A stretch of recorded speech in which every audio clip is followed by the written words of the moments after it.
Thank you very much. This always works out better for me. I just want to say that I'm coming here to address you not as a progressive. I'm not coming here to talk to you as a liberal. I'm coming here to talk to you from a revolutionary perspective. And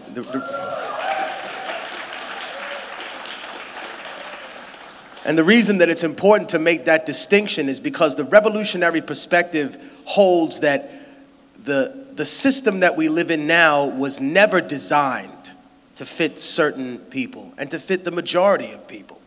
And the reality is that in our never-ending quest to reform something, we continue to try to repair a screwdriver when that was never the tool that we wanted or needed to use in the first place. I think that one of the many challenges that we have for unity within the course of the left is that there is sometimes a timeline that never goes far back enough, right? I've had several interesting dialogues with people on the right, in the middle, somewhere within the so-called political spectrum of the United States, and I think that something lost about Black liberation and about specifically the African American and the Latino struggle and the indigenous struggle is that many individuals have still held on to this bootstrap mythology that they refuse to let go of. And they don't realize that even though their ancestors that came from Ireland, that came from Italy, that came from other places in Europe, Eastern European Jewish immigrants, a lot of people that came here and had a very, very difficult time coming to this country, still have to realize that you can't turn to other individuals and say, hey, we pulled ourselves up by our bootstraps. How come that hasn't happened with your community? Because without looking at a historical narrative, you don't see that when people came to this country, illegally, by the way, because not all of them came through Ellis Island, you have to remind people that they didn't just apply for citizenship.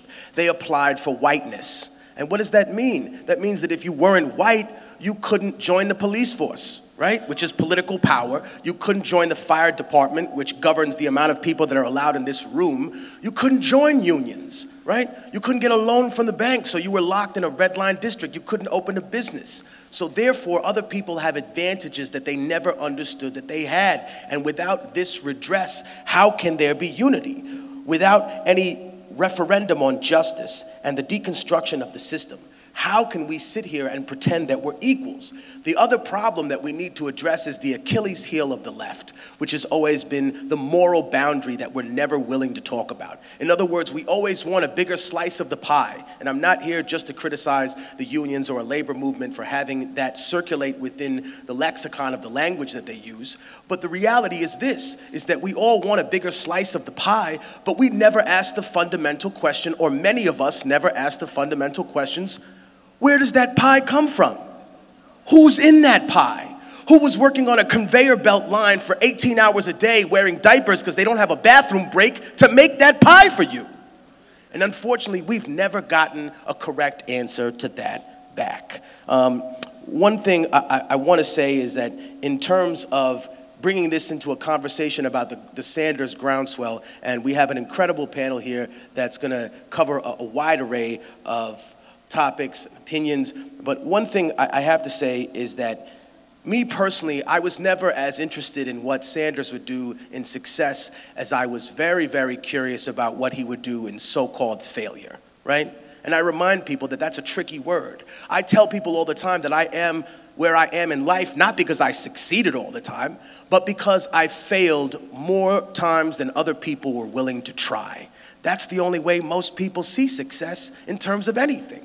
So my question was never, what will Sanders do with the groundswell in his success? Because then he'll have to face a Republican Senate, Republican Congress that will be just as obstructive as whatever progressive agenda Obama pretended to have. So I'm not throwing subliminals, I'm just speaking plainly. The other thing is this, is that when we discuss these things, you know, we have to talk about going forward. Are we going to then prepare ourselves to become the Tea Party of the Democratic Party? That seems like an unacceptable option to me. That seems absurd. I mean, that inspires laughter in people right now snickering to themselves like that's some bullshit.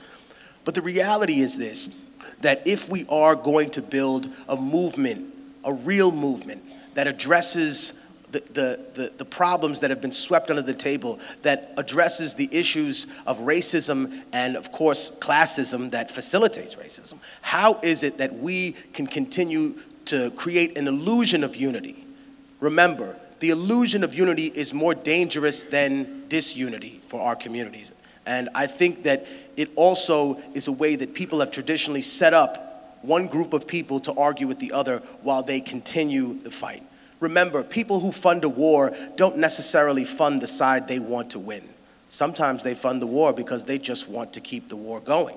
Now, I think that in terms of this ever-expanding conversation, I just caution people, the timeline does not start in the 80s. The timeline does not start in the 50s.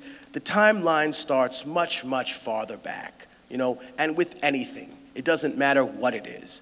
When you talk about the Crusades, for example, which I think people love to bring up in the age of Middle Eastern politics, I remind people, half the Crusades, ladies and gentlemen, weren't even against Muslims. Half of them were against other Christians for the consolidation of power in Europe because of the losing of the relevance of the Roman Catholic Church. So with that being said, I want to then turn over the introduction of the panel to the esteemed gentleman behind me, and I want to tell people that in order for us to create any sort of unity, we have to have a very long and sometimes difficult historical conversation. We're going to find things that we don't like, and we're going to find things that we may not be able to specifically work out today. But I want to remind people that, the premise for many of us is the same, that we want a lot of the same things.